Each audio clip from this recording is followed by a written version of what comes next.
안녕하세요. 트레이더 전쌤입니다. 지금 강단이 한 남자가 서 있습니다. 그의 이름은 데이비드 폴, 영국 아일랜드 출신의 트레이더입니다. 젊은 시절부터 시장의 흐름을 읽는 일에 매료된 그는 수십 년 동안 주식, 외환, 원자재 채권 등 수많은 자산을 직접 거래하며 시장과 함께 살아왔습니다. 그는 수십 년간 투자 시장에서 살아남은 프로 트레이더이자 기관과 은행, 헤지 펀드까지 가르친 검증된 트레이딩 코치였습니다. 화려한 단기 수익의 신화를 쫓기보다 끊임없이 변화하는 시장 속에서 꾸준히 생존하며 전략을 진화시켜온 그의 이름은 결국 하나의 전설이 되었죠. 그런 그가 강연에서 특히 자주 언급하는 지표가 있습니다.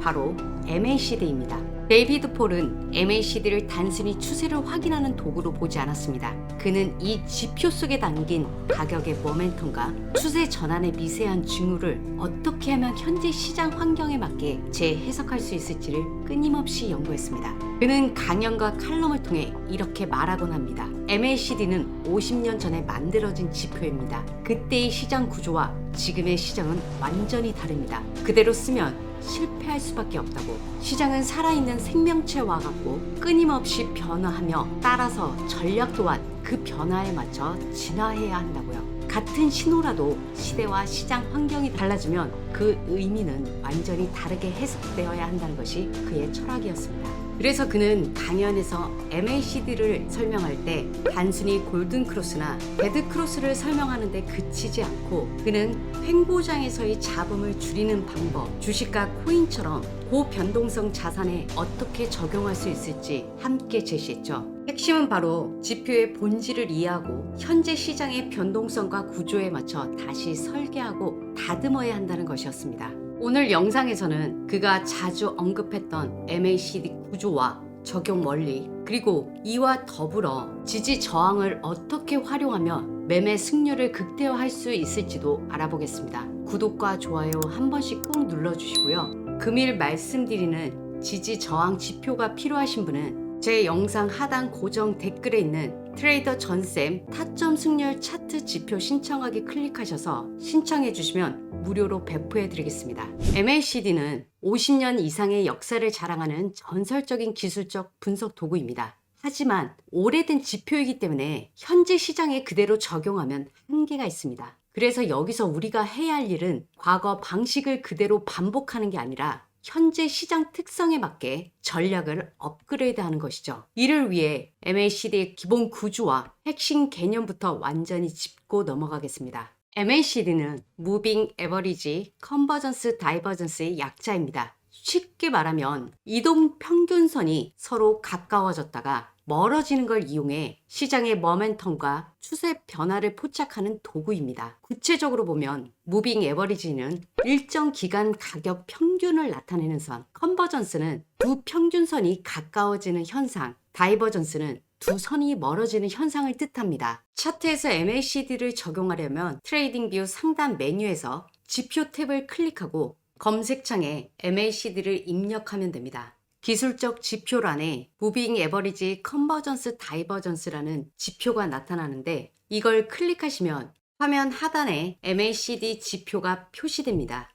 MACD는 크게 4가지 요소로 구성됩니다. 먼저 파란색 MACD 선은 단기 이동 평균선과 이동 평균선 차이를 나타냅니다. 기본 설정은 단기 12, 장기 26입니다.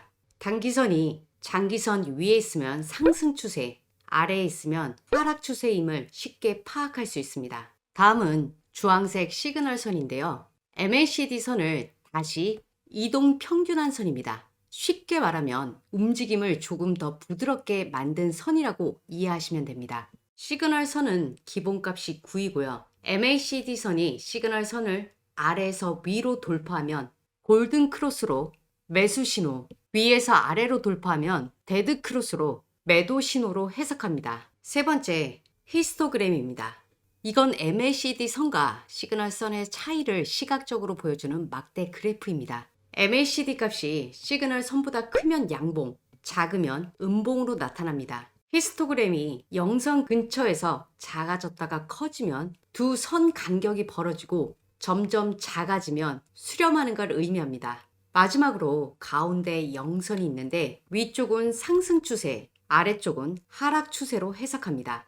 이처럼 MACD 선과 시그널 선 교차, 히스토그램 변화 패턴을 함께 보면 추세 전환 시점과 모멘텀 강도를 보다 명확하게 파악할 수 있습니다. 예를 들어 비트코인 1시간봉 차트를 보면 상승 초반 MACD 선이 시그널 선 위로 올라가면서 골든 크로스가 발생합니다. 여기서 중요한 건 영선과의 거리입니다. 중심선에서 멀리 떨어진 위치에서 나온 골든 크로스일수록 상승 신호가 강합니다. 이후 가격은 지속해서 상승을 이어가고 MACD도 우상향을 계속합니다. 하지만 일정 시점 이후 가격이 횡보하면 MACD 값이 내려와도 바로 하락 신호가 된 건 아닙니다. 가격이 횡보하면서 단기 장기 이동 평균선이 수렴하고 간격이 줄어들어 MACD 값이 자연스럽게 0으로 돌아오기 때문이죠. 즉 상승 도중 잠깐의 눌림목이나 조정 구간에서도 MACD 값이 있다는 겁니다. 반대로 MACD 선이 시그널 선을 아래로 돌파하고 0선 아래로 내려가면 본격적인 하락 흐름이 시작됩니다. 여기서 핵심 포인트 두 가지를 기억하셔야 합니다. 첫째, MACD가 내려간다고 해서 바로 가격이 하락하는 건 아닙니다. 두 번째, 횡보 구간에서는 MACD와 시그널 선 교차가 반드시 매도 신호가 되지 않습니다. 변동성이 줄어 방향성이 없는 구간에서 교차가 반복되면 불필요한 신호만 만들어지기 때문입니다. 실제 시장 통계상 전체 거래 구간 중 약 60%는 뚜렷한 추세가 나타나지만 나머지 40%는 방향성이 없는 횡보장입니다. 그래서 MACD 단독만으로 사용하는 건 한계가 있고 위험할 수밖에 없습니다. 그래서 많은 트레이더들이 이 문제를 해결하려고 지표를 꾸준히 개선하고 연구해 왔습니다. 그중 하나가 지지 저항 활용 전략인데요. 이 전략을 사용하면 횡보장에서 발생하는 잡음 신호를 걸러내고 매매 승률을 높일 수 있습니다. 구독자 여러분도 제가 쓰는 지지 저항 지표를 무료로 공유받을 수 있습니다. 제 영상 하단 고정 댓글에 있는 링크 클릭하셔서 신청해 주시면 구독자 인증 후에 순차적으로 이 지표를 나눠드리도록 하겠습니다. 결국 중요한 건 MACD를 단순 신호가 아닌 추세와 모멘텀을 읽는 도구로 활용하고 지지 저항선을 곁들여서 현재 시장 구조에 맞춰 전략을 진화시키는 것입니다. 이렇게 하면 상승과 하락, 눌림목과 횡보 구간 모두에서 보다 안정적이고 효율적인 매매를 할 수 있습니다. 오늘은 이렇게 MACD와 지지 저항선에 대해서 알아봤는데요. 혹시라도 궁금하신 보조지표 있으면 댓글로 남겨주십시오. 다음 영상에서 설명드리도록 하겠습니다. 자, 오늘 영상 여기서 마무리할 거고요. 다음 영상에서도 여러분께 도움이 되는 보조지표 분석해서 돌아오겠습니다. 지금까지 트레이더 전쌤이었습니다.